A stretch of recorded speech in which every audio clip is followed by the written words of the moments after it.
வணக்கம். இன்றைக்கி நம்ம பார்க்க போகிறது என்னென்னு பார்த்தீங்கன்னா, அதாவது மதுமேகம் அதிமூத்திரம். இந்த மதுமேகம் அதிமூத்திரங்கிறது வந்து சுகர் சம்மந்தப்பட்டது.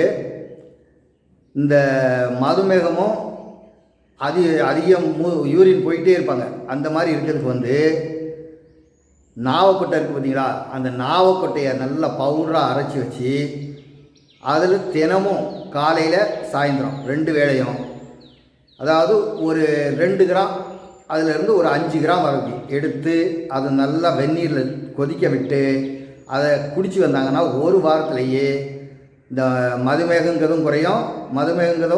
அதே போல் இந்த அதிகமாக அடிக்கடி யூரின் போகிறதும் வந்து நல்லா குறையும். அதே போல் பார்த்திங்கன்னா ஒரு சிலர் பார்த்திங்கன்னா அடிக்கடி ஏப்பம் விட்டுக்கிட்டே இருப்பாங்க. அதாவது தன்னறியாமலே ஏப்பம் வந்துக்கிட்டே இருக்கும்.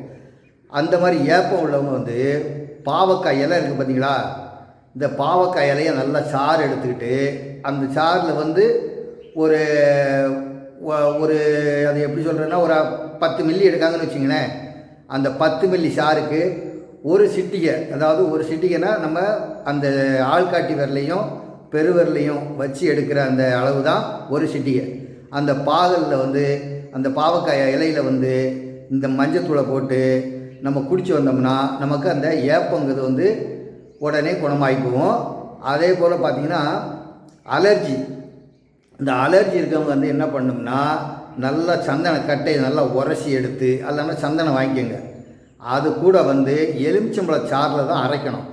அரைச்சி எடுத்து அது அந்த அரிப்பு இந்த தடிப்பு இந்த மாதிரிலாம் வர்ற இடத்துல தேய்ச்சி குளிச்சிங்கன்னா அந்த அலர்ஜி வந்து உங்களுக்கு உடனே குணமாயிடும்.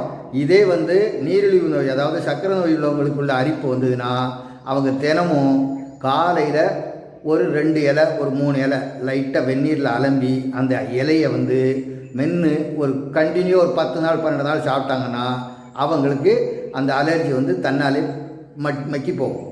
இதெல்லாம் செஞ்சு பலன் பெறணும்னு வேண்டி கேட்டுக்கிறேன். நன்றி, வணக்கம்.